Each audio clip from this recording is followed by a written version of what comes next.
I'm in my zone, I'm feeling it.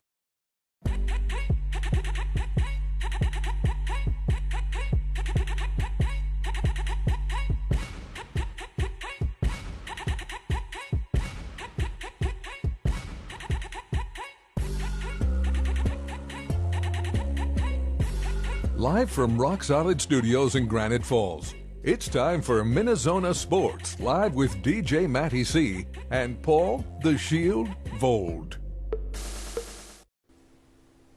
And this is MinneZona Sports Live. We are back here in, well, for me in Granite Falls, but we're not technically live, unfortunately. We're doing it, though. But yeah, exactly. What's Voldy saying? Speaking of Voldy and myself, I'm your host, DJ Matty C, a.k.a. Matt Allen, a.k.a. Matty C, a.k.a. Cali, etc., etc., etc.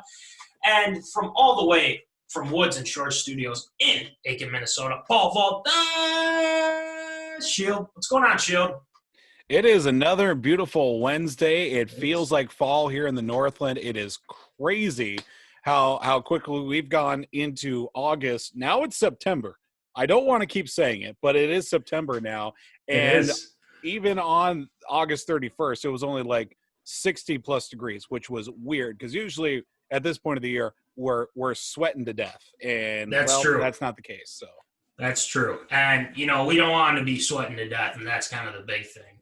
And, we're in the comforts of, my apartment, Voldy's in his place. He's got Shield Shoutouts. The flag's looking fantastic back there. I love it.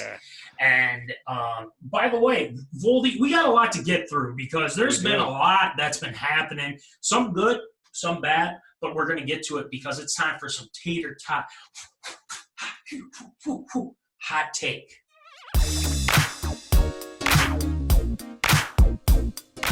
Fresh out of the oven, it's Tater Tot Hot Take.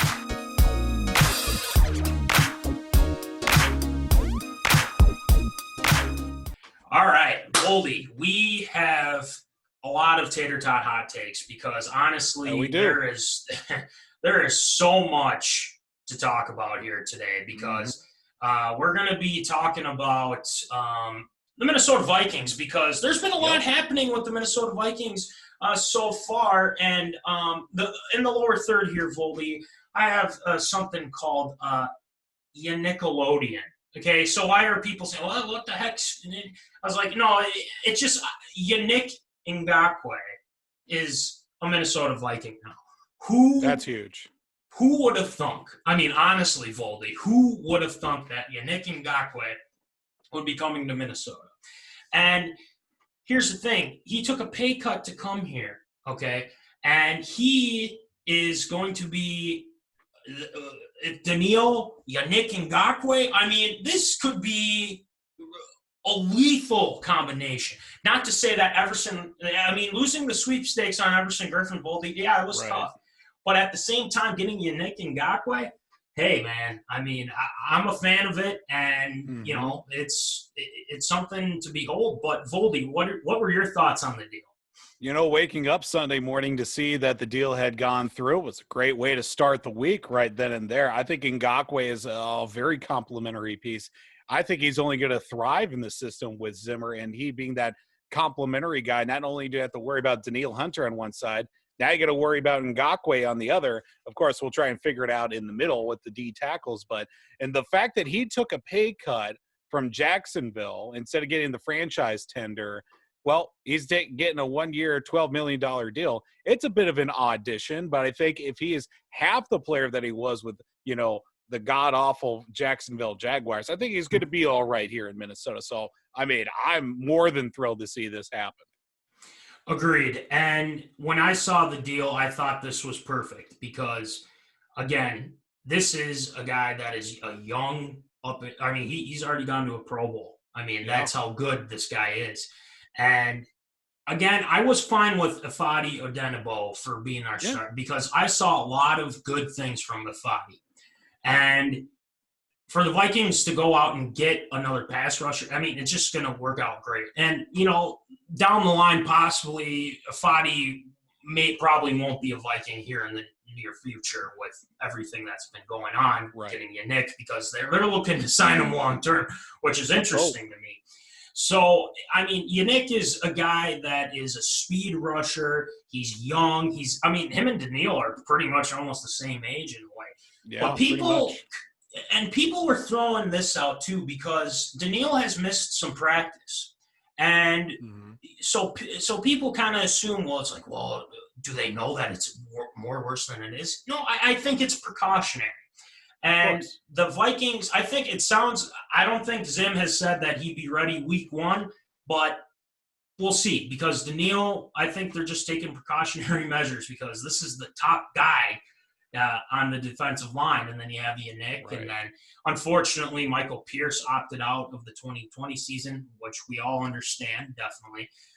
Jaleel Johnson is another guy that's going to have to step up. And Shamar Stephen, who's been with the team for a little bit, even though he had a short stint with the Seattle Seahawks. But I like the trade. Now, the cap space is going to be even more of possibly an issue here, because Riley Reif restructured his deal, and I applaud them to no end for that. And I tell you what, Voldy, yes, we understand if you cut them, then you free up cap space, but so close to the beginning of the season. Starting this Sunday, the Sunday after is going to be when you're playing Green Bay. And you have to, you're going to throw O'Neal on the left side, you're going to throw Ali Udo on the right side. So, Voldy, let me ask you this. Do you think that cap space here is going to be an issue after the season? Well, are they going to extend Cook with this? Or what do you think the cap situation is going to be like here after the season? Well, after the season, I could see it go one of two ways. A lot of guys are going to get pay cuts, or a lot of guys going to get cut in general.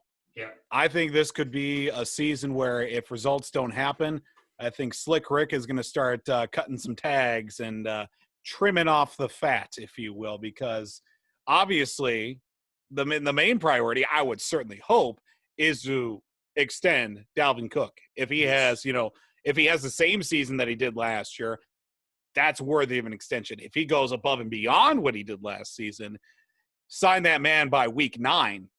But there's obviously a whole lot of circumstances going on. Who's going to be coming back? What's the offensive line situation going to be at the end of the year and going into the offseason? Who's getting cut? Who's getting rookie deals ventured off? And, just going to say, we wish you the best on your future endeavors.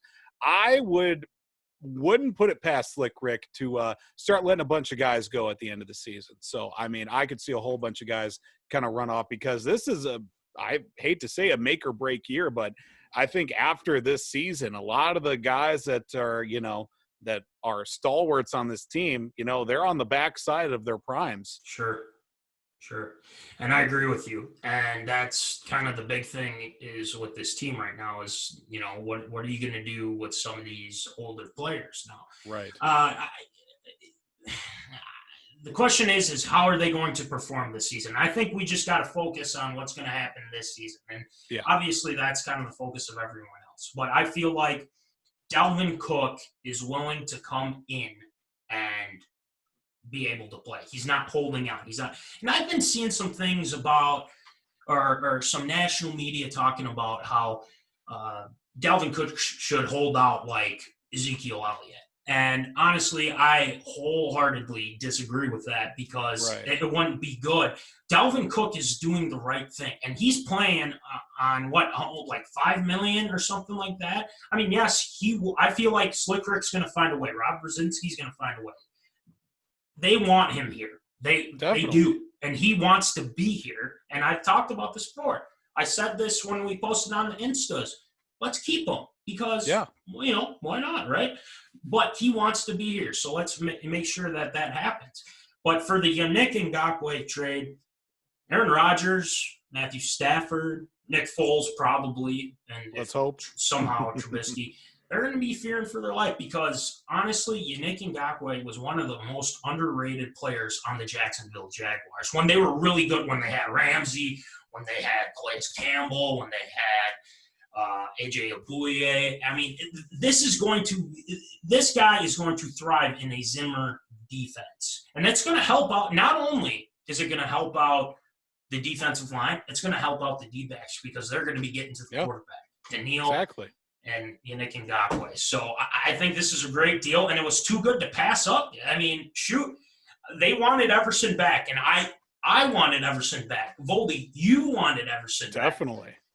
But, again, we're getting a younger guy with a higher motor, and he's speedy. But we got to keep him happy because he can be controversial. But, you know, the Jags are not the best organization. So if this was absurd or approved, Voldy, it's got my boom stamp of approval. So absolutely. So yeah, I like it all in all. So and I'm sure you do too, and the zoners would who are going to chime in here later like the trade as well. So hey, let's do it. All right, so we're going to stay with the Vikings because oh man, Voldy, it's been an interesting couple. Well, I wouldn't say a couple hours. It's all right. So, Voldy, let's get to Kirk Cousins. Right. There's a lot to unpack here. So, Voldy, what were your thoughts when you saw all this commotion going on? Honestly, I didn't even know what to think of it at first. I thought it was a joke. Like I thought he was just trying to be funny or whatever. But the more you read into it, survival of the fittest. If I die, I die. I could really care less about wearing a mask, but I'm doing it because it's what everybody else. I'm like, geez, Louise, who is this guy? What happened to, Father Kirk, the guy in the sleep comforter commercials or whatever magic bed that he's sleeping on, those, whatever. But this was a very interesting comments to make, especially with being so close to the season, everything going on already in Minnesota, and then you start throwing this out. I mean, it is crazy to think about. And the more I look at it now, other than just what I heard initially, this is some full-blown, end of the world paranoia type stuff. And kind of crazy. Kirk Cousins is crazy. That's saying something. Yeah. Well, here's the thing. And I feel like this whole thing was overblown. And a lot of the Kirk haters were just thriving at this moment to get at, Cousins here. And when I saw the comments, I'm like, okay, well, let me read what he said in full before I'm going to make a judgment on what I'm going to say with this. Right. And obviously, Kirk believes that he has a personal opinion on how this pandemic is going on, things like that, COVID-19. And the one thing in what he said is that I'm going to wear mask in respect for others. And I understand where he's coming from. So why are we jumping at Kirk and saying whoa, what the hell is going on? Why are we, why is he saying that stuff? It's like people took it out of context. Okay. Right. And honestly, with the season approaching, I can't see people getting on him that much. This is going to fade away here in a couple days. Okay. Let's hope. Let's hope. Exactly. So it's kind of one of those things where Kirk has an opinion, but we want to throw daggers at him because we don't like what he said about it. It's not like he's saying, nobody wear masks, no one social distance, no one do stupid for wearing a mask. Right. And did Kirk say that? No, he didn't say that. So why are we making judgments here on Kirk Cousins? Okay? If he has an opinion about what's going on, that's fine. He didn't say don't wash your hands, just leave it alone. He was just answering a question.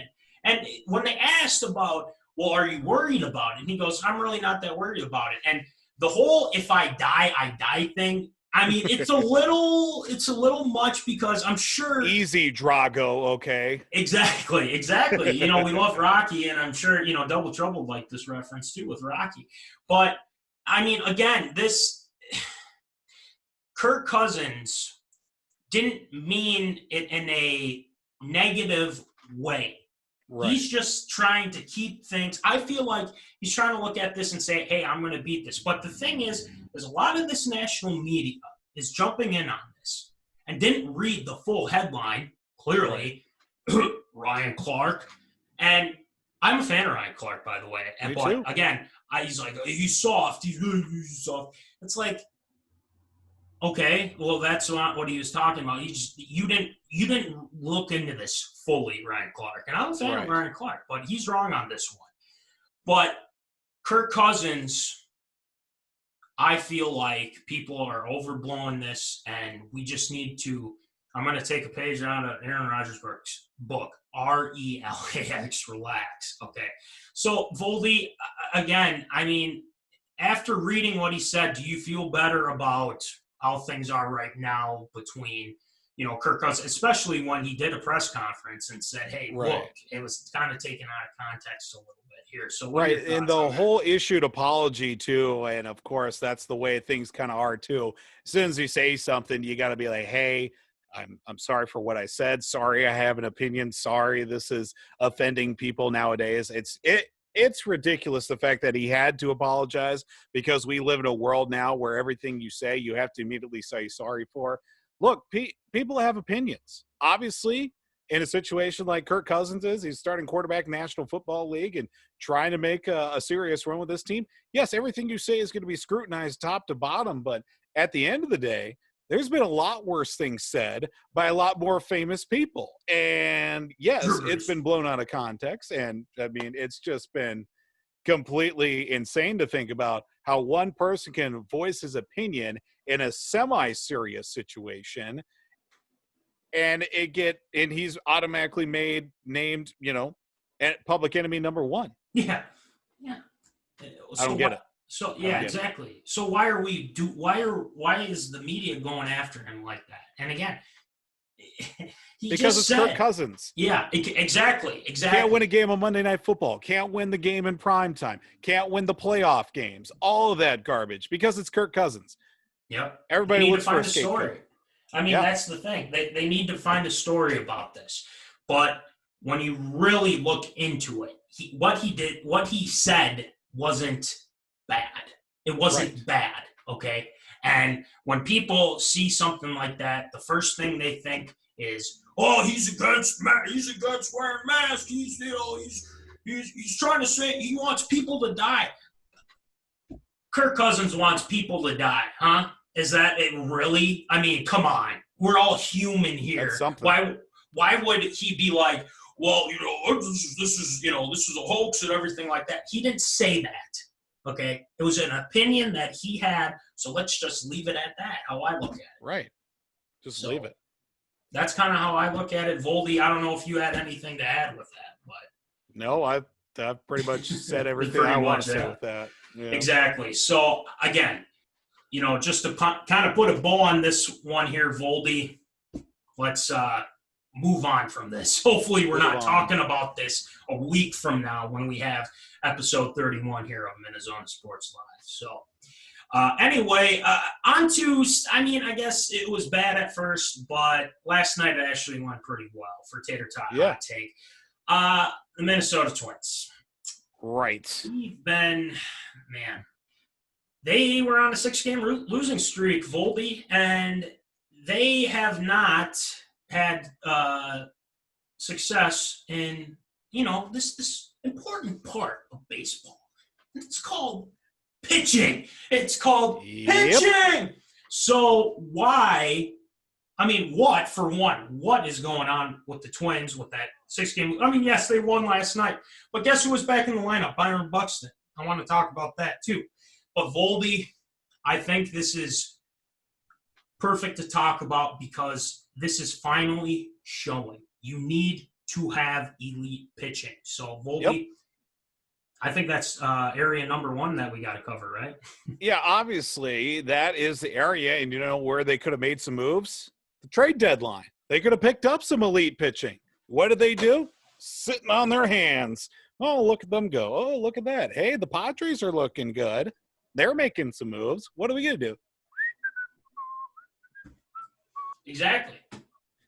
Sitting there twiddling their thumbs like it's any other day. But obviously the Twins aren't in that situation or in that mindset to say, let's go win the whole thing this year, like the Padres, which we'll talk about more because they're cashing in all their chips for this season. They are. Which could, lead to some dividends, could hurt them in the long run. But having that confidence, having that swagger to say we're going out and we're doing something this season, and they've been god-awful forever. But getting back to the main point, Twins didn't make any moves. Pitching's been garbage. Jose Barrios has been hot garbage. A hot garbage dumpster fire is what he's been. Sure, he had that one nice start and, well, didn't piece it together. He's had one decent start in his last, 5, basically, and it's been tough to see. Back half of the bullpen, Taylor Rogers has been rough. The bullpen itself has been a little rough. These bullpen games that they have every 5th day, that's been tough to see. They need another starter is what they need. And unfortunately, Rocco Baldelli and the crew are just not, getting that all together. It's been, there have been some nice bright spots with the bullpen game days. And exactly. Yeah. It's led to a couple of wins, but doing that for a whole season, though, it's not going to work out too well. And, obviously no moves at the trade deadline really hurt the Twins. And that's the issue. And, I'm going to throw this out there here too, Voldy, but again, there weren't a lot that were available. Okay. Right. And when we get that, I get that.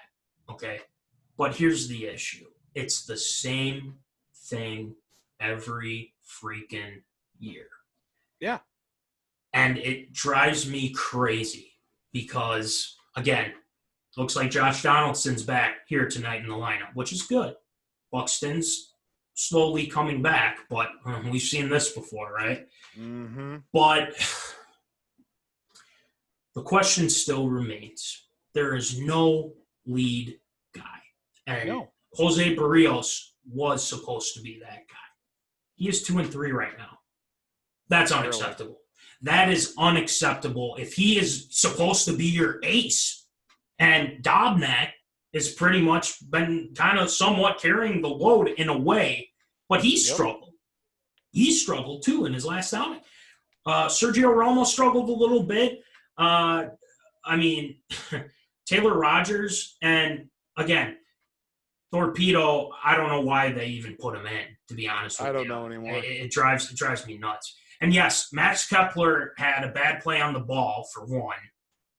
Because, but it's not all pitching, okay? They haven't played well. They haven't been hitting the bats well. Kepler's hitting 224 right now. Come on. 224, you're like the leadoff hitter, bud. Let's go. Let's get it rolling. And we love Kepler. We want him to do well. Absolutely. We want him to get that average up. But I'm getting back to it. It's the same BS all the time with this team. Is that when they have an opportunity to go out and make a push for somebody, I don't care who the hell it is, go out and get whoever. Clevenger got dealt to the Padres. Were you guys in on that conversation? Doesn't seem like it. I still don't know how that move got made, but somehow San Diego is stacked in the rotation.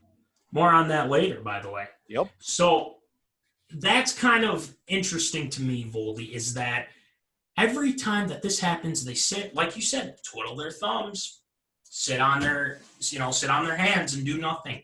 And you know what it comes back to? And you know what I'm going to say next. It comes back to those damn pull ads. It's because they don't want to spend money. That's the issue. It's like, well, they spend money on Donaldson. It's like, but they don't understand that you have, in order to win a World Series, which you guys talked about before the season, the Twins talked about before the season, you got to go out and get some elite pitching. If you can't figure it out by now, and the fans, Twins fans, zoners, keep clamoring for them to do something. Please, just go out and get elite pitching for this team. But they don't do it. Why don't they do it? Because the damn Polettes don't want to spend money. And that's the issue. And it drives me insane. It's like, well, maybe if we outscore them a bunch. No, that's not how it works. Because not all the time. If you have elite pitching, like I'm not saying they're going to find a Clayton Kershaw or something like that, but they need a guy like that. They need pitchers to get them to where they want to get to. They will stay the same. They'll make the playoffs. If these are the guys: Maeda, Barrios, Dobnak, Rich Hill. I mean, Big Mike came back. Pineda played pretty well, by the way. I'll give him that. Absolutely, Mike Pineda looked great for his first start in a year. I mean, we should give him a nickname too, Mr. Pine Tar. Remember that? But yeah. Anyway, that's long gone. But still, it's the same BS. And I'd like to say the word, but this is a PG show. Sprinkle 13, but it's the same BS with this team because they don't want to spend money, and that's the sad part about it. And I'm going to save that for when we do like Callahan School of Logic or the North Remembers or things like that. But again, things got to change, and players got to start stepping up now. So, I mean, Dobnak, Barrios for sure needs to step up, and Pineda's just gotta play well as well, and Maeda or Rizzi if he gets back. So fingers crossed that they can get it rolling. So, okay, I'm good. A lot to unpack there. Lot to unpack, but hey, the Twins, they can win the series tonight, and they should. Let's hope. And I did say that if they got swept by the Tigers, there's no hope for this team. I may have jumped the gun a little bit because Tigers aren't that bad this year. Oh, they aren't. Surprisingly. They're really not that bad. But again, I might have jumped the gun a little bit, so I apologize for the zoners that said that this is over. It's not over because honestly, a lot can happen from now until when they get to it is the AL Central. It always comes down to last week. That's true. That's very true. We all know that. So anyway, Voldy, it's time to get to our new segment. And new, sort of not new segment because we did this on a show called The Sports Zone, which we used to do on radio, but we're doing Facebook Live and everything like that. Mm-hmm. You guys are going to enjoy it. I'll explain it after you check this new video out.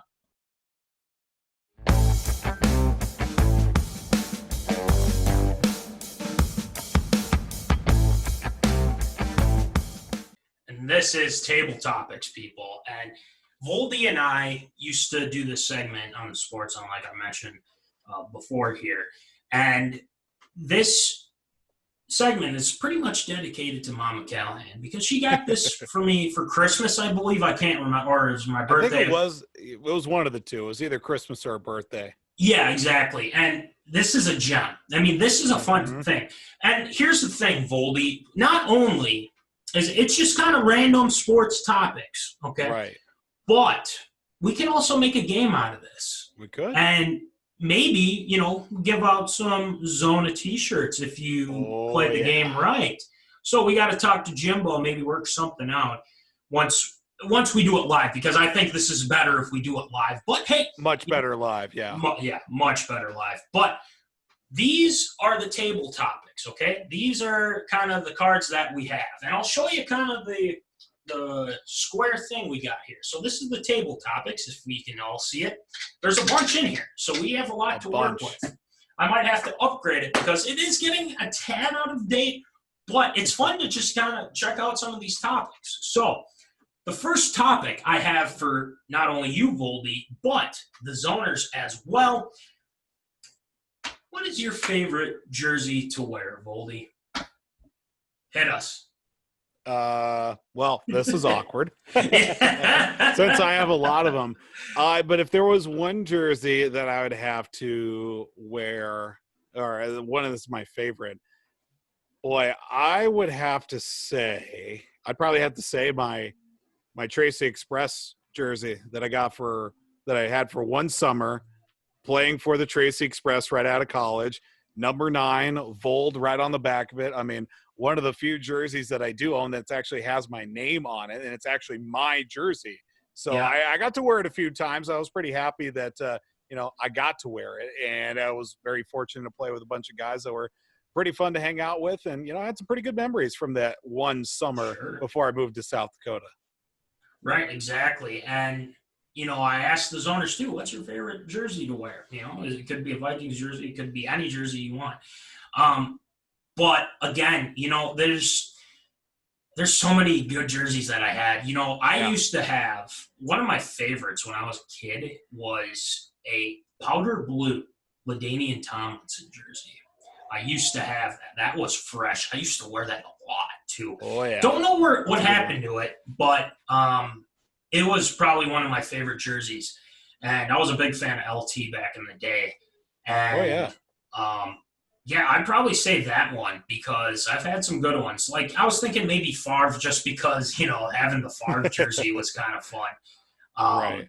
And, Diggs, I think the Diggs jersey because there's a lot of good memories with that, especially with the Miracle, which, eventually we'll get to because I think we need to do that for a special occasion, the Minneapolis Miracle. Mm-hmm. But yeah, I would say kind of those are kind of my top. But if I were to pick that LT one was pretty snazzy. I got to find a picture of it, but it was probably one of my favorites. And yeah, so here's the thing with the table topics, folks. Okay, is that I'll read what's on the back, but then there's some stats that you can check out here. So there are best-selling NBA jerseys. Okay, what are the best-selling NBA jerseys in 2012. So we could make this into a game, but I'm just going to read them off because since we don't really have anybody at this point. Goodness. Yeah, 2012. Number 5, Carmelo Anthony.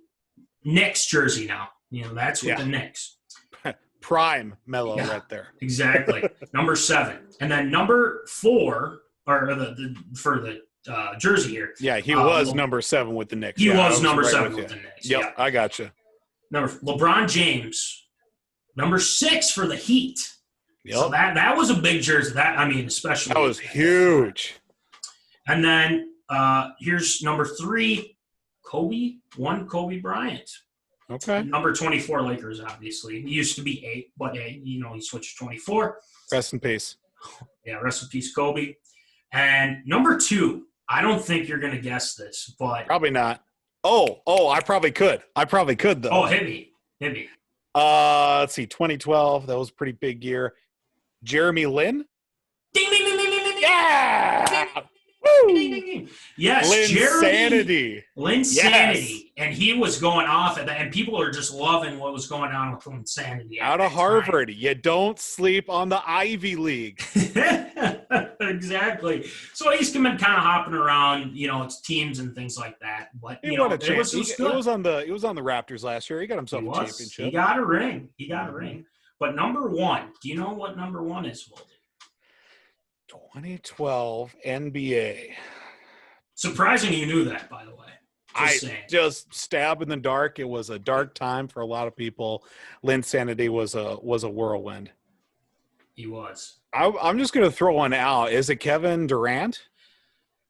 No, it's not. I'll give you a hint. How about I give you a hint? He was with the Bulls. At the time. At the time? Yeah. If that helps. Well, Derrick Rose, maybe?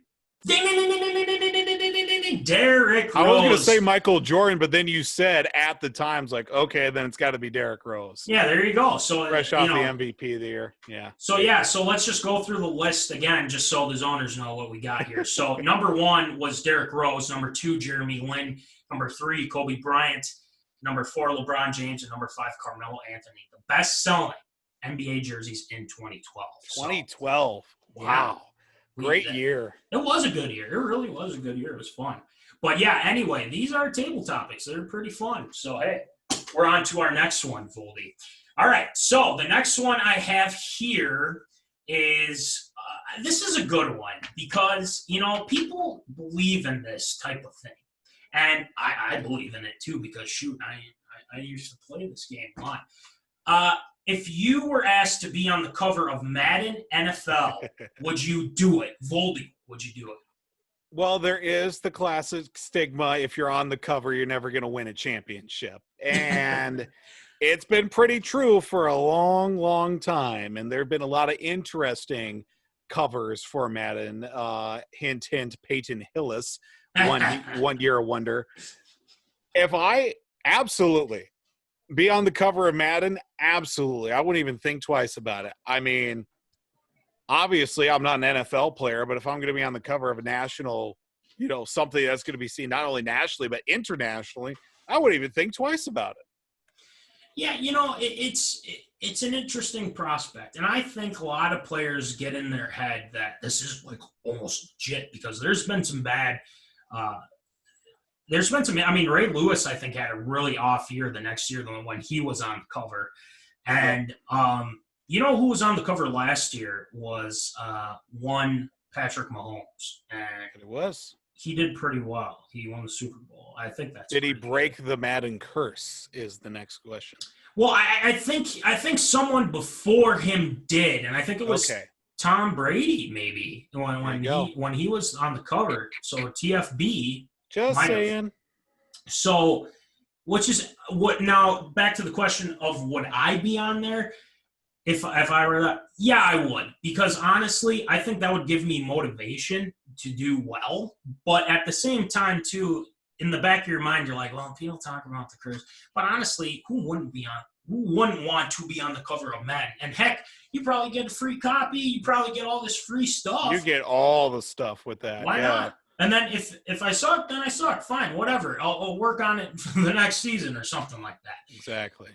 But again, it's the Madden cover. But I want to bring this up here, too. So these stats were taken before any, probably 2013, 2014. But 14 out of the 16 players featured on the cover of Madden NFL have been seriously injured or have suffered terrible years following the game's release.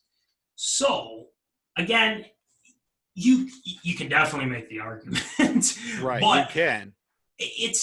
The cover of Madden, wouldn't you want to be on the cover? I mean, Lamar Jackson was like, I'm on the cover of Madden this year. I mean, it's crazy. But Dante Culpepper, a Viking, was on the cover of Madden too, but he didn't have the best season the next season, I believe. No, he didn't. Wasn't Randy Moss on the cover too? No, Moss was not on the cover, but that's a travesty. Yeah, he probably should have at some point. But again, it's kind of eerie. It's a little eerie to me, though, at the same time, because it's like, well, people talk about it, and then when people talk about it, then it gets in your mind, and you're like, what do we do here? So, Zoners, would you want to be on the cover of Madden if you were given the opportunity? If you were like a Patrick Mahomes type of player, Tom Brady, Gronk was on the cover too. Well, we can agree on the Antonio Brown one. I mean, that definitely did not go well. Yeah, that didn't go well for a lot of people in that situation. So, it's just too much fun. All right, so we'll do one more here because we want to save some of these for the zoners when we go live because we got a lot of good ones here. So who knows? Maybe we'll do it next week. Maybe we'll do it with a guest. Options are there. So, okay, here's a good one, Voldy. What sports nickname would you choose for yourself? Oh, okay. Oh, boy. This is a good one. There's a lot of good ones out there in the world. Boy. Oh. You really have to think about it now. I do, but immediately the first one that comes up in my mind is the fridge. Ooh, now William the Fridge Perry. Yeah. Yes. That's a good one. That's a good one. I forget who the player was, but there was a guy. I think he was a football player. I think his nickname was the Minister of Defense. I think it was Reggie White. Yes, I believe that's right. It was Reggie White. He was the Minister of Defense. Yep. That's a good one, too. That's another good one, Goldie. Yeah. Man, I have so many good – there's so many – I guess, there's some bad ones, but honestly, the one that I can think of a lot is Chad Ochocinco. Him changing his name to Chad Ochocinco is one. Absolutely. But for myself, I don't think I named myself after a number or anything like that. Just something kind of that almost kind of strikes the fear into, the purple people eaters. I mean, that strikes some fear into some people. That's for sure, because they beat up on quarterbacks. But for myself, man, that's a tough one because you really have to think about it. I mean, you got the Shield. DJ Matty C is kind of a, it doesn't really strike fear in anybody. Like Matty Ice, for Matt Ryan too, is another good one. But if I were to choose something, I'd choose something that's gonna, strike the fear in the hearts. Mean Joe Green's another good one. The Nigerian Nightmare. Is another good one too. Christian Okoye. I can't even think of one, but I will get back to you guys on Steve that. McMichael, Mongo was a good one. Mongo that's McMichael. Sweet. Yeah. And then the Williams Wall, that's another good, nickname, sports nickname too. I mean, it's fun. Revis Island at the time. So, man, we could Legion go of through Boom. it. Legion of Boom, exactly. So the zoners, chime in, add some more for us here too, because this involves you. Okay, so here are the 6 best nicknames. This is according to ESPN too, from whenever they had this. So at number 6, one of the best hockey players of all time. Do you know who that is? Yeah, Wayne Gretzky, the great one. Bingo. Yes, the great one, Wayne Gretzky. Number 5, we're going to the NBA here. He used to play for the Lakers, All right. and he's the owner of the Dodgers right now. Oh, Magic Johnson. Irvin Johnson. Number 5. Okay. Number 4, we're going to baseball here. This guy played for the Cincinnati Reds, and they won't let him into the MLB Hall of Fame, though. Charlie Hustle himself, Pete Rose. Yes, Charlie Hustle, Pete Rose. Now, this one, this one's interesting. Okay, number 3.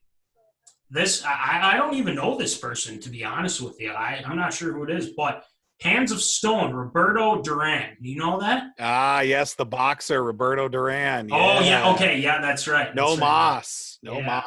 Hands of Stone, I like that one. Now we got this one. I'll try my best to pronounce. This is an interesting one. The Chichutimi Cucumber, Georges Benzina, or something like that. I've never. Sure, we'll go with that. We'll go with that. Might be a soccer player. I have no idea. I'm gonna throw it to the zoners for this one, but that's number 2. I've honestly never heard of that. I'm sorry if I offended anyone for that. But number 1, we're going to football because I think this one is probably one of the GOATs of nicknames too. Elroy Crazy Legs Hirsch. Numero uno. Crazy Legs. I mean, everyone, my dad knows that. My Billy White Shoes Johnson. That was another good one back in the day. Yeah, we could just rattle off so many. I mean, AP all day, Peterson. Yeah. There was another one. Dennis Martinez for the Montreal Expos back in the day. El Presidente. Ooh, yeah. So you're saying that he took that, or Portnoy took that from him, huh? That's a loose interpretation there. Exactly, loose interpretation. But zoners, chime in. Give us, nicknames, and obviously, if you were thinking of wanting to be on the cover of Madden, if you were given the opportunity, and what's your favorite jersey? Because this is Table Topics. This is just a snippet because we want to do this with the Zoners Live. Obviously, we had some circumstances where we had to adjust here, but honestly, Table Topics, you're going to love it. We're going to keep doing it. If you guys want us to keep doing it, we're going to keep doing it because we got a whole slew of them with us. So that is Table Topics. We'll keep it rolling, and maybe we'll have guests with it too. So this is pretty sweet. But anyway, Voldy, we've got to get to some stories with approved or absurd, absurd or approved. Absurd or approved. It's time for everyone's favorite segment, Absurd or Approved.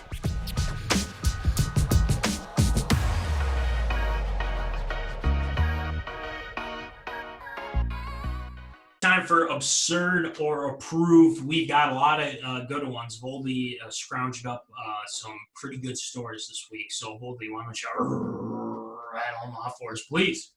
All right. Well, it was pretty recently we talked about how the Big Ten is now the joke of the Power Five conferences. Well, they're just digging their own grave even further and further, needing a longer shovel. It was announced this past week that quite possibly Big Ten football looking to start somewhere around before and or after Thanksgiving.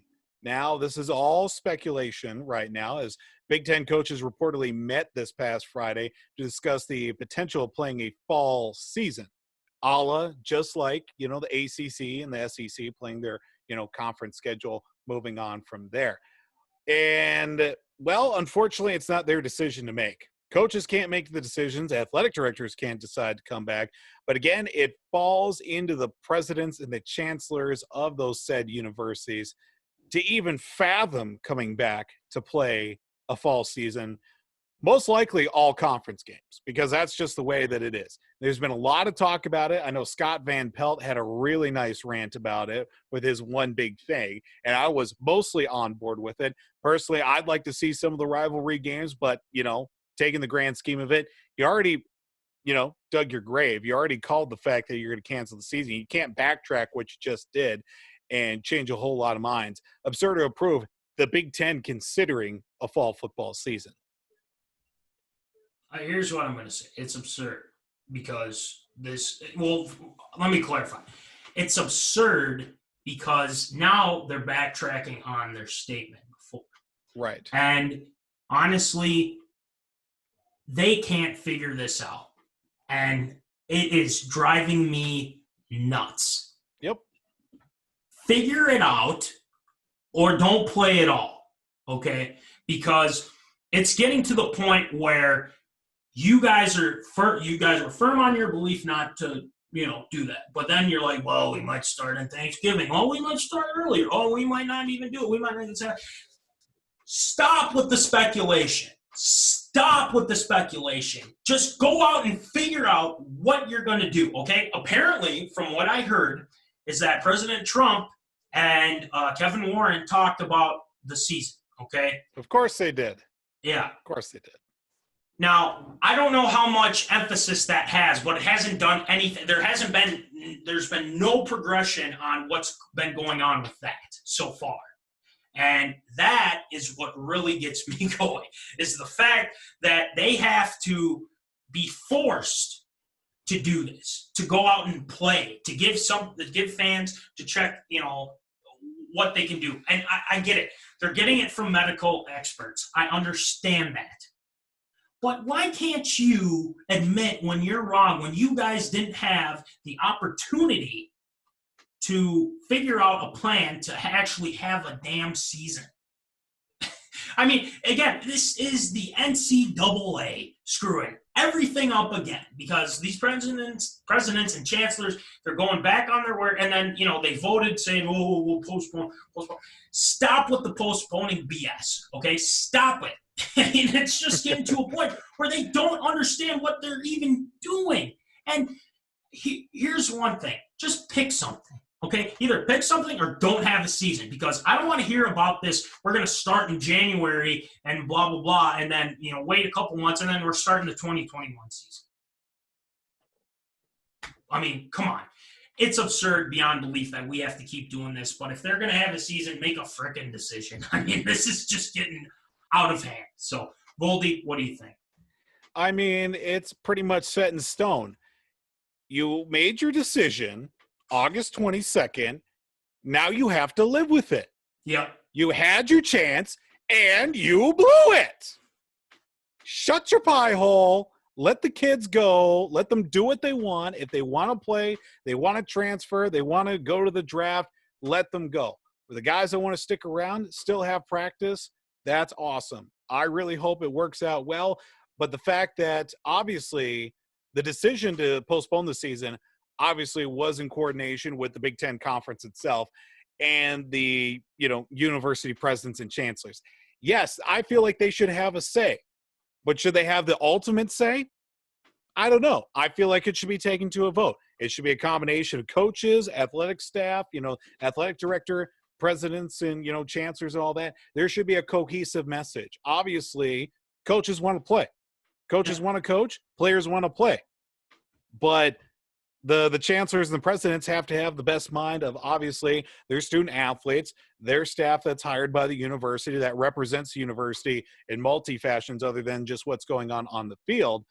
But the fact that they're considering coming back, you're too late. Some teams have already moved on. They're already looking at next year already. If there's going to be eligibility left for these guys that didn't get to play this past season, and that's going to be a factor. Kids that would have stuck around to play this season didn't go to the draft. Well, they probably already declared for the draft or transferred somewhere else. You're handcuffing these programs and then just beating them over the head with a steel garbage can without even the consideration of the fact that it's going to be nearly impossible to play a full conference schedule besides the fact of the college football playoff, and also throw on top of all of that, there's still a national pandemic going on, a global pandemic. You don't even count for travel, rooming accommodations, food, practices, all that stuff. It's absurd. Live with your mistake, move on. We're on to 2021. It's completely absurd. It's just, it blows my mind. It really blows my mind how stupid they're being right now. Yeah. And honestly, and especially when it's like they haven't even come out with what they would do in order to prevent them contracting the virus. And that's the issue, is they don't know. And it's like, well, we're asking medical experts. It's like, well, did you even ask the question of, is it possible to have a season? Yes, it's possible to have a season, but can we limit the the percentage of that we don't have to worry about guys getting the virus? Like it's almost inevitable that someone's going to get it. But the thing is, they have to quarantine and things like that. But what are the parameters what are they going to set? Are they going to set parameters so they have low positive cases? I mean, tell us what you want to do. Figure something out. Medical experts are telling them. It's like, I don't think they're even talking to anybody, to be honest with you, because they don't know what they're doing. So it really blows my mind. It's absurd beyond belief. And honestly, I'm getting sick and tired of talking about it with the Big Ten. Seriously. But, again, figure this crap out. Just figure it out. Just figured it. All right, next one, Voldy. Well, we were talking about earlier about the Major League Baseball trade deadline. Well, yes. Twins didn't do anything, but one team that's in it to win it for 2020, San Diego Padres. So sexy Padres out by the Bay and out in San Diego are looking to stay classy, and boy, did they make some big moves at the deadline. They picked up a stud at the pitching on the mound, Mike Clevenger from the Cleveland Indians. Thankfully, he's no longer in the AL Central for the Twins' sake.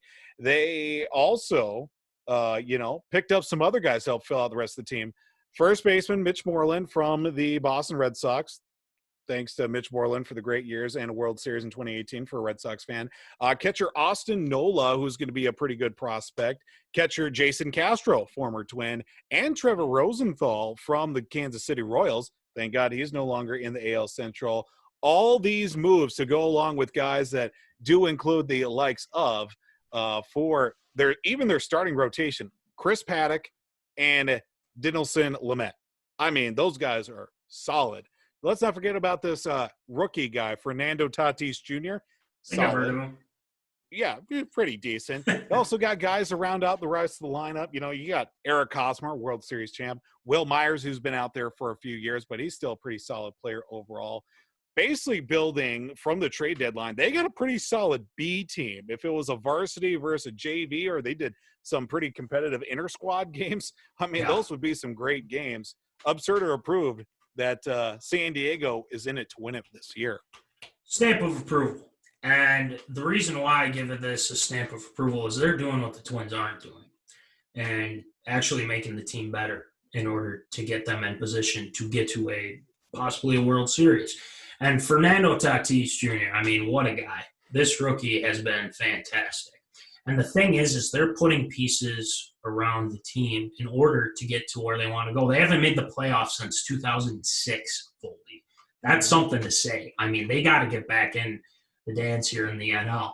But again, it comes down to making the moves. And they went out and they got Clevenger, and now they have a pretty damn good pitching staff. I mean, this is going to be an interesting couple weeks for them because they're going to make a push. They're going to make a big push.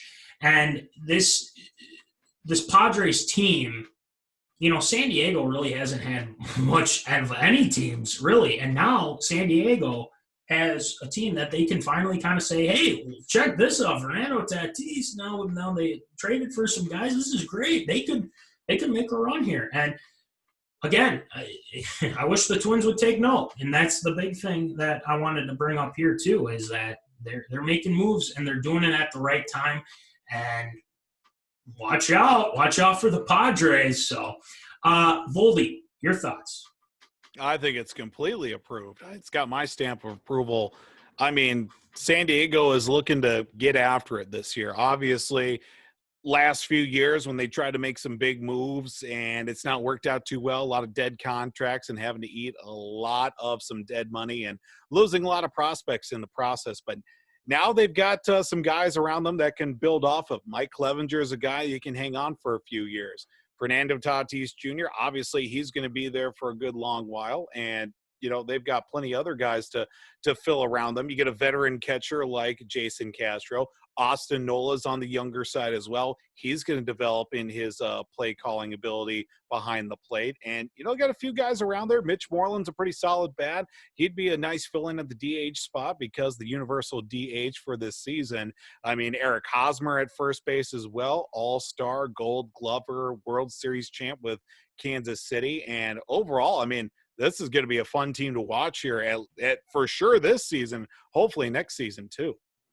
Yeah, and again, it's nice to see, things happen in San Diego because they lose the Chargers and everything like that. So, but hey, there's another guy to root for, Fernando Tatis Jr.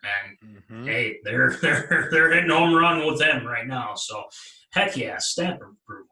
We love another nickname, Fernando Tatis Jr., the Predator. Ooh, now that's badass. That's badass, my friend. So I like that one. That's got my stamp of approval as well. So we'll take that. All right, next one, Voldy. Well, this is an interesting one because this kind of plays out long-term for Major League Baseball. It seems that the draft for next year, the 2021 Major League Baseball draft, is going to be moved from June to about 4 or 5 weeks later, July 11th through 13th, which will be held in Atlanta as part of All-Star Game festivities. Now, normally the draft is held in June, right at the end of a lot of, amateur seasons, a lot of high school, maybe some colleges that are just beginning the stretch run of, super regionals and things like that, and College World Series. Well, now they decide to push that back, which could play out really long term, especially with a number of major league clubs being able to, actually get to see some of these potential draftees and prospects with, that going on at the same time as the MLB Futures All-Star Game, College World Series also going on at the same time, all while being at a central location that's also got, don't forget, Major League Baseball's got an All-Star Game, best players in the game right then and there in one area. Absurd or approved Major League Baseball moving the draft? I think them moving the draft has got my stamp of approval because especially with the unknown of what's going on with the pandemic and everything like that. But it looks like there's a lot of financials going into this too from what you have here. And,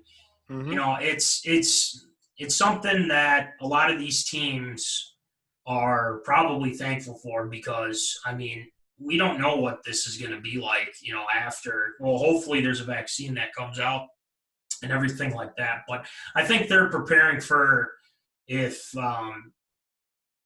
things go south here with the pandemic, which we're hoping not. We don't want to have that.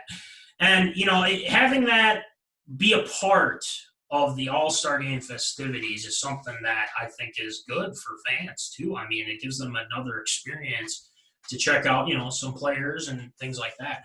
But it's something they're trying to get more people to watch the sport. And that's kind of what, they're trying to do. And I applaud them for doing that. But, especially of how they've handled some things. They've had some pretty stupid ideas like we've talked about here on the show a lot. Mm-hmm. And again, it's something that is it's good for the sport. And honestly, I think it's going to get people hyped up for, who they're going to get later on here. And, if the next pitcher, the next big star in the MLB. So, fans get another experience with that. So, yeah, it's got my stamp of approval. Voldy, what do you think? Yeah, I like it for a couple of reasons. Main fact is that it's at a better time for some of these guys that are going to get drafted in the first round. Because a lot of what happens when a guy goes first overall, if he's not in high school and already done for the season, he's a guy in college and he's with his team trying to make, a nice run to the College World Series, win a national championship. That's happened a lot, actually, when guys go number one overall, if they aren't, still in the thick of it with their team and the super regionals going to the, to the College World Series in Omaha. And I like it for that standpoint. Also like it for the perspective of that being able to have it all at one spot and, be able to have some of these guys around and cutting it down from 40 rounds in the Major League Baseball down to, 20 or 30. They haven't finalized how many rounds they're going to have for this year, but obviously cutting it down from 40 rounds to 20 or 30 is certainly going to help a long run. And of course, it's Major League Baseball. A lot of the guys that are in the first or second round are pretty surefire. A lot of them, a good portion of them kind of flounder out, but then you get these guys that are drafted in the 15th or 16th round that are, some of the best players in the game today. And that's the one thing about the differences in all the drafts. Major League Baseball is probably the weirdest and the most is just the craziest system that they've got, but apparently it works. Nobody complains about it as far as I know. Yeah. NFL draft, pretty straightforward. NBA draft lottery system is trash, but it works. NHL draft, kind of in that same realm as Major League Baseball. You get down towards the later rounds and nobody knows what's going on, but a lot of guys work. Yeah, exactly. So it's got my stamp of approval as well. Yeah, I mean, it's something that they can, build off of, hopefully, after they've made some pretty boneheaded decisions. So we'll see what happens. But, yeah, definitely stamp of approvals all around. So next one, Voldy. Well, we go back to college, and this is a very interesting situation. The NCAA has applied for a trademark on Monday for the phrase "battle in the bubble," which can apply to tournaments and other future athletic events, as well as branded apparel. Now, the U.S. Patent and Trademark Office did receive the application on this past Wednesday, which was filed. In addition to clothing items, footwear, the trademark phrase "battle in the bubble" will apply to live athletic contests, games, tournaments, and exhibitions in the NCAA's TV, radio, multimedia programs, and of those events as well. Now, this raises a very interesting question, of course, come around the time, maybe March, early April, the big dance itself. Could we be looking at ourselves a battle in the bubble? Is it approved or absurd, the NCAA going for it? Well, I feel like the trademark office should get some other things done first, because I believe we're still waiting to hear on Tater Tot Hot Take to be approved by them for our creative trademark consultant, pending. Sarah Vold. Trademark pending, so it's still pending. So maybe they should get that one done first. But anyway, back to the battle in the bubble.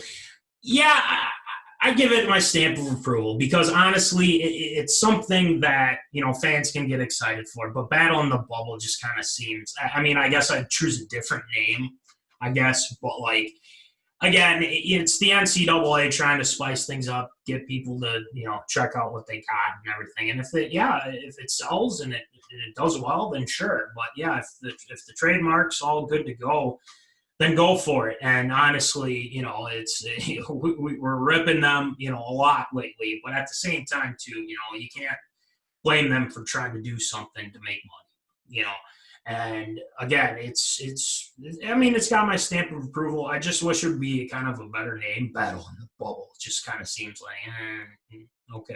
It's fine. They're forcing it is the problem. Yeah, that's a perfect way to put it. And I just feel like they're kind of cramming it down your throat too. And again, let's pump the brakes. But hey, I give them credit for doing something like that, try to make money, get some merchandise. So, Foldy, what do you think? Yeah, at the end of the day, it's about trying to recover from this past spring and in the summer as well. You cancel the College World Series. You cancel, the NCAA National Men's Basketball Division I tournament.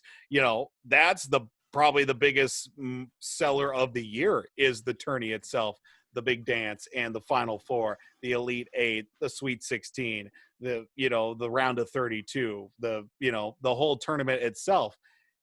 Obviously, they're going to try and make this a thing. If we come around springtime, COVID's still a big issue, and we come tourney time, Battle in the Bubble is going to be implemented. It's going to be a thing. I'm just wondering how it's going to work and where it's going to go. But obviously, NCAA is trying to make a quick buck here. Even Coach K said, probably a few weeks ago at this point now that the NCAA can't cancel the 2021 tournament. They do that. I mean, not only is the NCAA, a whole lot of people are going to be hurting for that reason.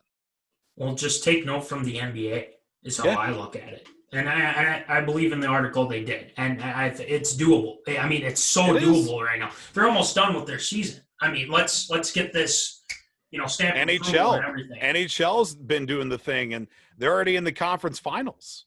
Exactly. They're going to be starting the conference finals here in the next week or so. Yeah, it works. So let's, NCAA, let's do it. Figure it out. So stamp of approvals all around. Again, better name, but hey, you know what? We'll give them a pass for that. So anyway, last one, Voldy.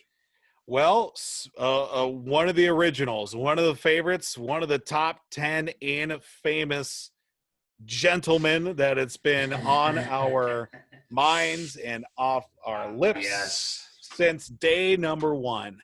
Oh, yeah. Good old Josh Boozehound Gordon found a way to get himself back in the headlines, and it wasn't for a suspension or being reinstated.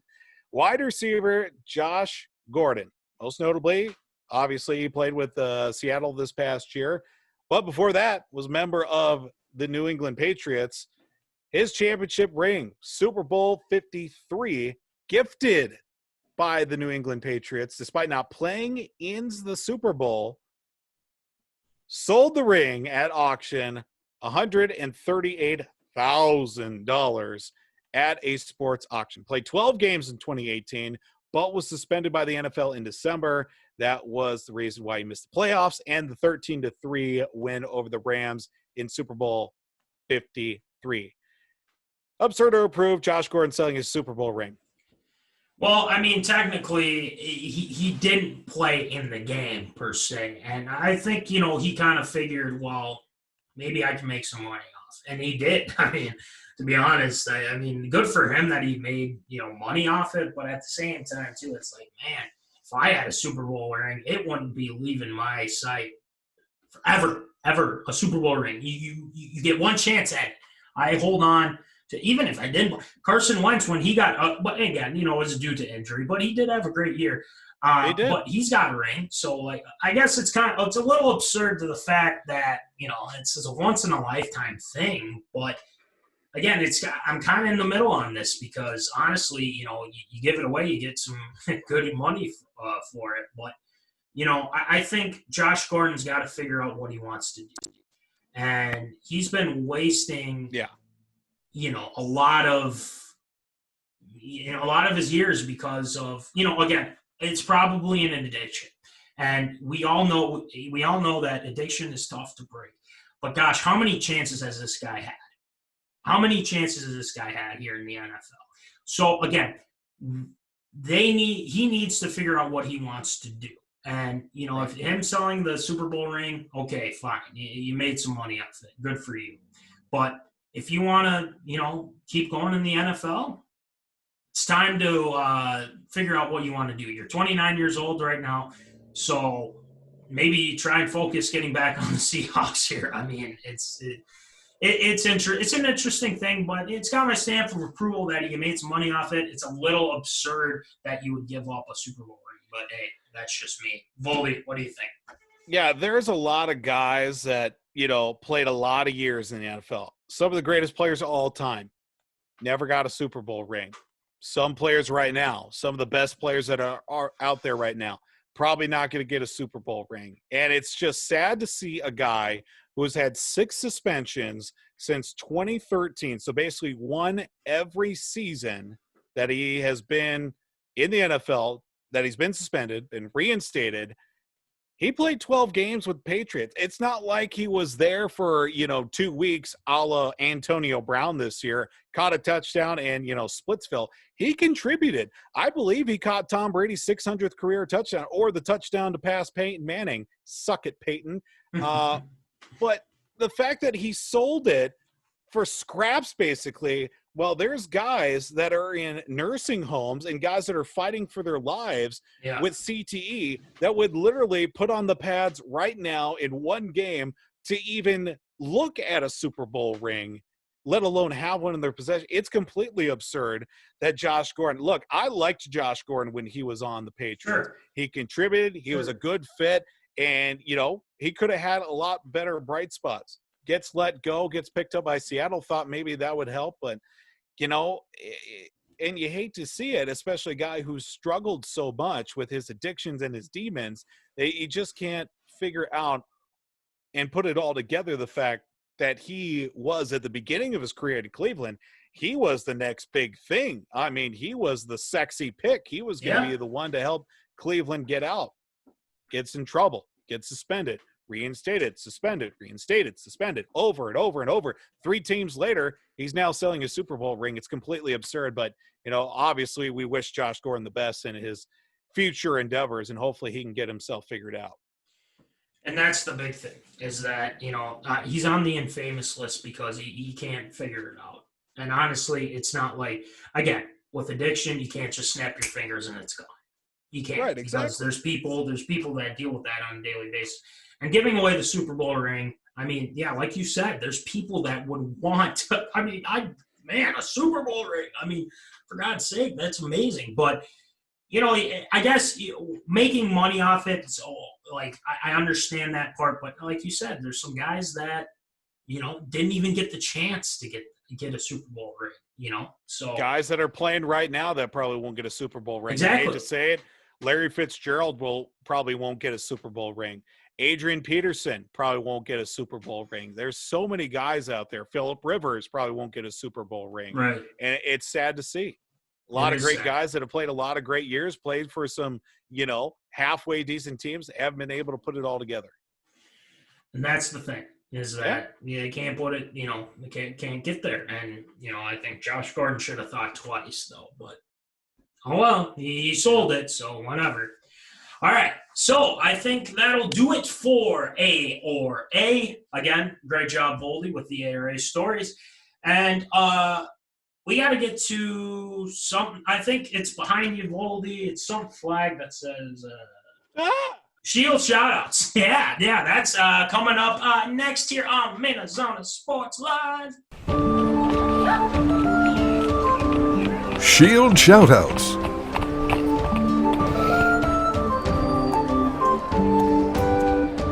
All right, Shield Shoutouts. Shield, who you shouting out tonight? Well, got to give a special Shield shout out to Creative Consultants, trademark pending, the creator of Tater Tot Hot Take, patent pending and trademark pending, Mrs. Sarah Ann Tewsvold, for a couple of reasons. This hat I'm wearing literally came about 2 hours before the show started tonight, before we started recording this. Fresh new Philadelphia Eagles jersey to go along, obviously.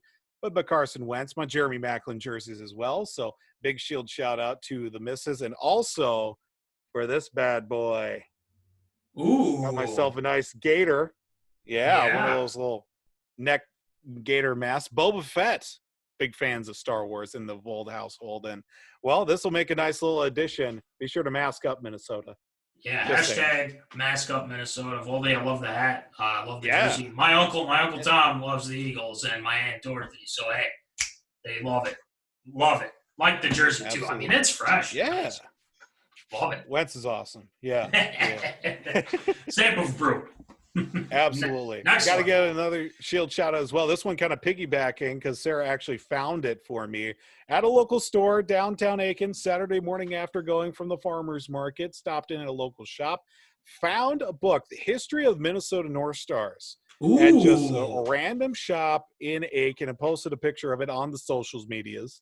And it actually is a pretty nice book. It's not one of those, sit down and read. It's a coffee table book. It's a nice conversation piece. And, it actually was really, really cool to see. It's about like 300 pages or so, pictures, stories. Tom Reed was a big part of it, helping tell some stories and all that. And, got it for like $11. So I was pretty happy about that. Yeah, you can't complain with that. I mean, shoot. Oh, you can't. Obviously, we don't talk about Norm Green here because, right. But anyway, we'll get to that at a different show. But hey, yeah, I love it, Voldy. Gotta love the North Stars. So let's maybe we'll have to talk about that at some point. North members. So love it. Next one, Voldy. Well, we got to give a special Shield shout out to El Paso, Texas, home of the El Paso Rhinos in the North American 3 Hockey League, the NA3HL, winners of the Kraft Hockeyville USA. They're going to get big-time rink renovations, $150,000 worth of rink renovations. They're in the mix with a lot of communities in the U.S. Obviously, one of them being East Grand Forks, Minnesota, but El Paso, Texas, receiving renovations as Kraft Hockeyville USA winner. Did the same thing in Canada, basically, but nothing good from Canada can't be outdone by the U.S. So, congratulations, El Paso, Texas, and the El Paso Rhinos.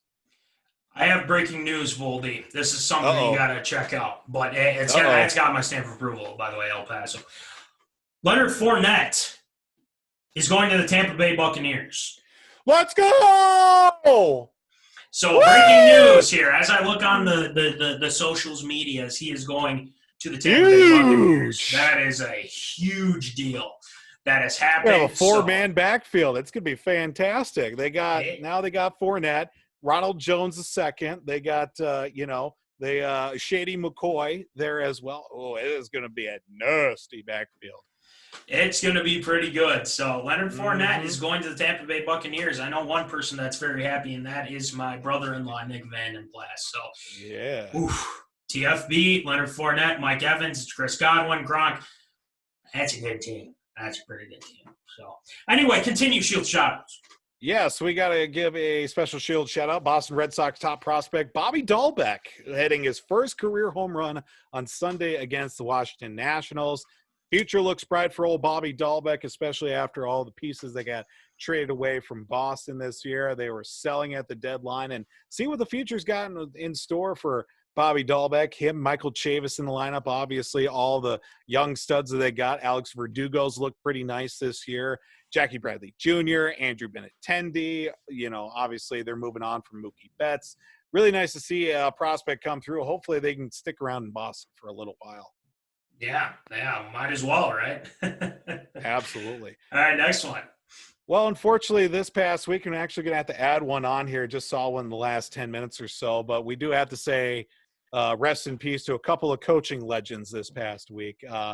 Legendary college basketball coach John Thompson, most notably at Georgetown University with the Hoyas, coached the likes of Patrick Ewing, Alonzo Mourning, Dikembe Mutombo, even the answer himself, Allen Iverson, where he became the answer.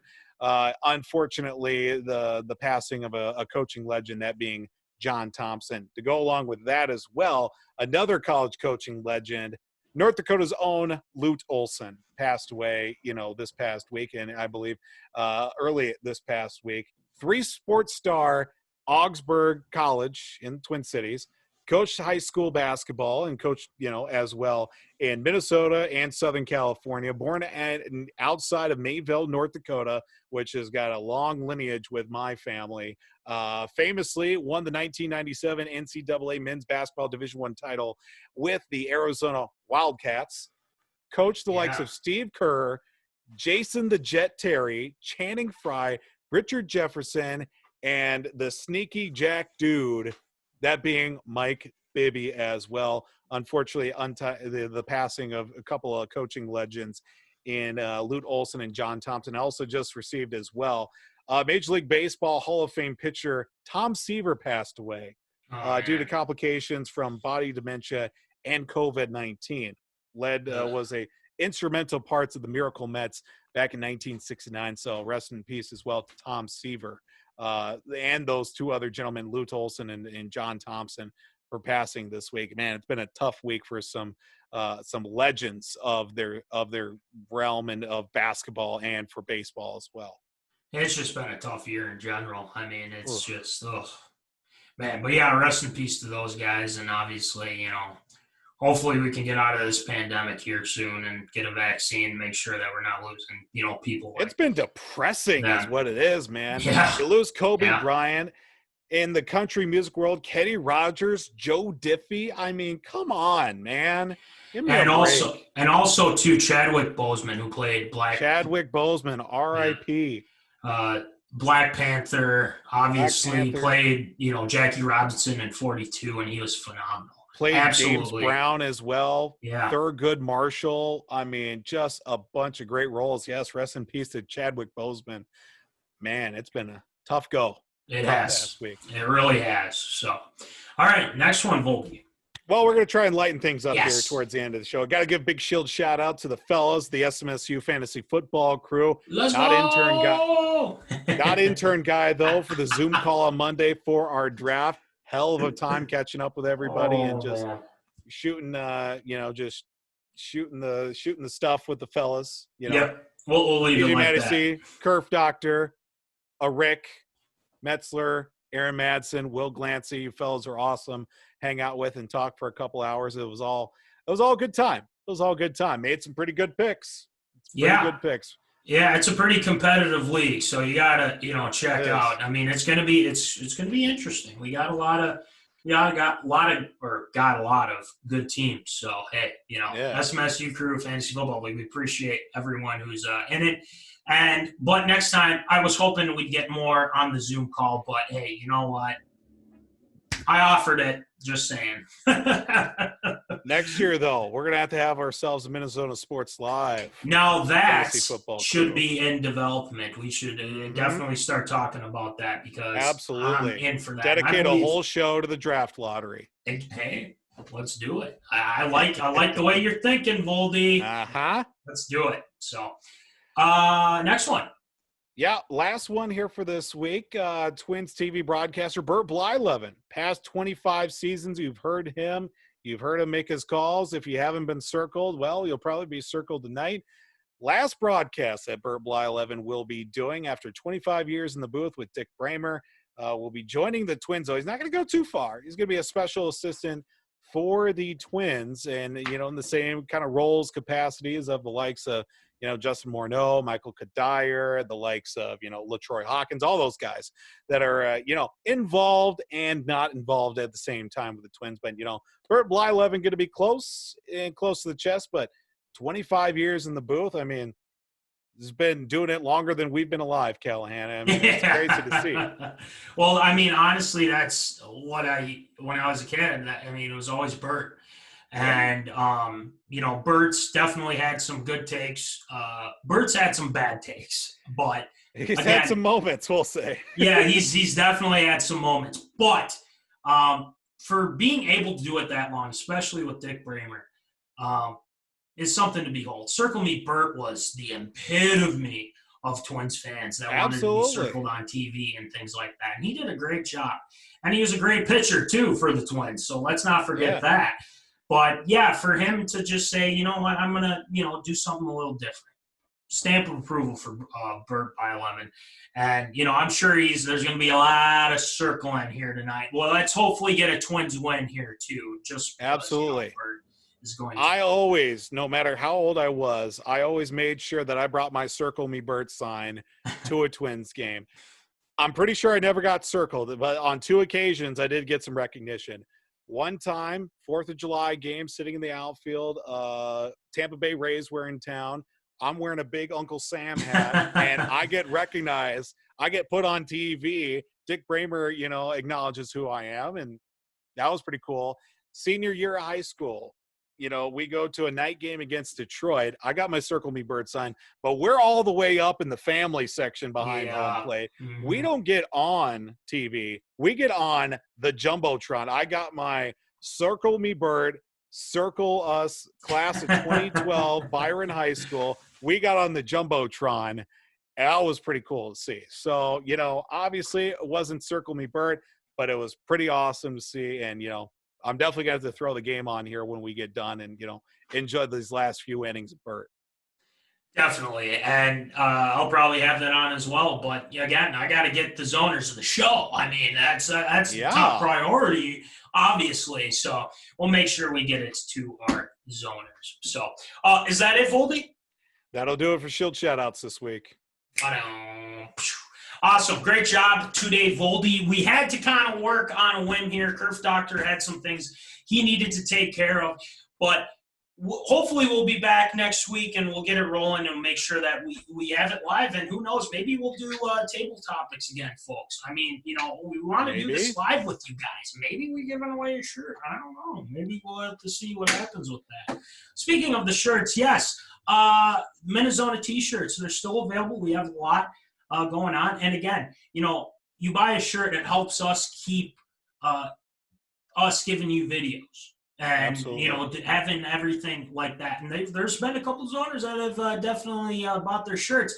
And, there's another thing I got to mention here too, Voldy, is Double Trouble hasn't bought their shirts, but Maddie C has finally got them their certificates that they rightfully deserve, absolutely stamp of approval. And, again, that was on me. But at the same time, we got it to them. They're going to be framing it. And I said, send me a pic when you have it in the frame and everything like that. But I did my part of the deal. It's their turn now. It's their turn to get a MinneZona shirt. And they're going to love it. I mean, there's so many times. I'm telling you, it's not that bad. The shirts are awesome. Just pull the trigger on it. That's all I got to say to Double Trouble. But also to, for all the zoners who haven't gotten a shirt yet, get a shirt. It's awesome. Jimbo will get you covered. Talk to Jimbo. Talk to me. Talk to Voldy. Talk to the Kerf Doctor. We'll get you set up. We got Plain you. and simple. And then also there's a podcast that's been going out. Will Rattel, he's finally on the Facebooks. He has a page with W2 Performance. So make sure you're checking up on all the content that he has. And we appreciate Will, doing that. We got to get him on a Zoom call, do a pre-recorded segment. Absolutely. So we can talk about some things with Will. Maybe Red Pepper, maybe Matt Ryan incident, because I think we got to see him. We gotta get more on that, is what you're saying. We got to get more on that. So, but anyway, check out W2 Performance. Will's got all the content ready for you. Yes, sir. Hey, real quick, too, before we send things out, quick added Shield shout-out this week. This actually came into me before the show began, before we started recording. Yes. Eric Moser, Mo's daddy himself, he's got himself a shirt now. He does, yes. He tagged us, he tagged myself, he tagged the page as well, and he put down Lock It Down guy on the back. I appreciate the love. That's a story we'll have to do here in the near future. Maybe we'll get connected with our friends down at the Granite City Lumberjacks to maybe host our first show on the road. We'll have to talk a little bit more about that. Yeah, we'll get that set up because I think things are moving along here too. They are. So I think we're going to have some fun with that. And I can't wait. I really can't wait for that. So we'll get it rolling. But anyway, great job today, Voldy. And thank you. And we will be back next week. Hopefully we're live. But again, things change, with work and everything like that. But hey, we will keep you up to date no matter what. So yes, sir. We got you guys covered. We got the zoners covered. It's all love here at MinneZona Sports Live. So anyway, as always, folks, remember, keep in the zone. Holla.